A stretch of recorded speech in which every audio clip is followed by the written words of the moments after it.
Good morning বন্ধুরা। দেখো, সরস্বতী পুজোর সমস্ত বাজারঘাট আগের দিনই করে এখানে রেডি করে রাখা ছিল।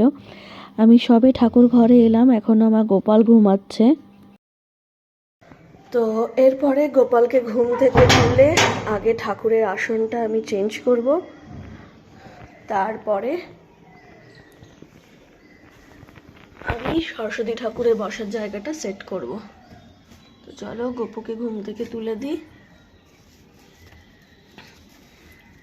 দিয়ে সব চেঞ্জ করে তারপর তোমাদেরকে দেখাচ্ছি। তো দেখো, আমার যেহেতু বাড়িতে আমি একাই, আর কাজ করার কেউ নেই, সেজন্য ক্যামেরা ধরারও কেউ নেই, সেজন্য আমি একসাথে সব কিছু শ্যুট করতে পারি না।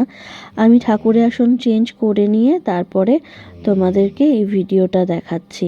তো এখানে ঠাকুরদের সমস্ত জামা কাপড় বের করেছি। হলুদ ঘেঁষা জামা কাপড়ই কিন্তু আমি আজকে ঠাকুরদেরকে পরাতে চেয়েছিলাম। এখন আমি আমার গোপালকে স্নান করাচ্ছি। তো একে একে আমি আমার শিব ঠাকুর বা গণেশ ঠাকুর, লক্ষ্মীনারায়ণ সবাইকেই স্নান করিয়ে নেব। এবং দেখো, সবাইকে স্নান করার পরে সমস্ত অ্যারেঞ্জমেন্ট আমি করেছি। ওই আবারও বলছি, ক্যামেরা ধরার লোক থাকে না, তাই আমি সমস্ত করার পরেই শ্যুট করতে পেরেছি। আর এখানে হচ্ছে আমার মেয়ে বসে আছে, পুরোহিতের জন্য ওয়েট করছি আমরা, কারণ পুরোহিত প্রায় 2 ঘন্টা লেটে সেদিনকে এসেছিল। আর যদিও একদিক থেকে ভালো হয়েছে, ওর ঠাকুমা ঠাকুরদা ততক্ষণে চলে আসতে পেরেছিল। ঠাকুমা ঠাকুরদা, দিদুন সবার সাথেও ছবিগুলো তুলছিল। আর ঠাকুরের অ্যারেঞ্জমেন্টের মধ্যে আমি যেগুলো করেছিলাম, 5 ফল, ভুজি, নৈবেদ্য করেছিলাম, একটাতে 5টা আর একটাতে 1টা।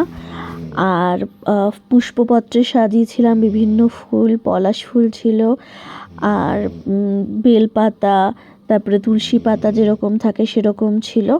আর দোয়াতের মধ্যে দিয়েছিলাম দুধ, জবের শীষ, আমের মুকুল আর খাক, আর তার উপরে কুল দিয়ে বসিয়েছিলাম। এরকমভাবে আমি সাজিয়েছিলাম। আর ঘটের মধ্যে জল, আম্রপল্লব, একটা ডাবের ডাব, শীষওয়ালা ডাব, তার উপরে একটা হলুদ রঙের চেলি, আর ঘটের মধ্যে এছাড়াও দিয়েছিলাম একটা চাঁদমালা আর একটা মালা। তো এরকমভাবে মোটামুটি আমি অ্যারেঞ্জমেন্ট কমপ্লিট করেছিলাম, কিন্তু তাও সময় কাটছিল না, কারণ পুরোহিত মশাইয়ের আসতে অনেক অনেক দেরি হচ্ছিল। তো এই সময় আমি একটু ফাঁকে মেয়ের কে শাড়ি পরিয়ে অনেকগুলো ফটোশ্যুট করে নিয়েছিলাম। ওম বিষ্ণু ওম তৎসাৎ সর্বাবিঘ্ন বিনাশে এত সরস্বতী পূজন কর্মাহং করিষ্যামি। তারপরে তোমরা দেখতেই পেলে ঠাকুরমশাই এসে পুজো করলেন, এবং যেহেতু এই ঠাকুরমশাই পাড়াতেও পুজো করবেন এবং অনেক দেরি হয়ে গেছিলো, তাই পাড়ার বাচ্চারা সবাই আমাদের বাড়িতেই অঞ্জলি দিয়ে দিয়েছিল। ঠাকুরমশাই চলে যাওয়ার পরেই সবাইকে প্রসাদ দিয়ে ঠাকুর ঘর পরিষ্কার করে আমরা চলে গেছিলাম আমাদের পাড়ার পুজোয়। তারপরে আমার স্কুলে গেছিলাম, তো সেগুলো পরের ভিডিওতে শেয়ার করব। তোমরা জানিও আমাদের বাড়ির পুজো তোমাদের কেমন লাগলো। ভালো লাগলে অবশ্যই লাইক, শেয়ার, কমেন্টস করো।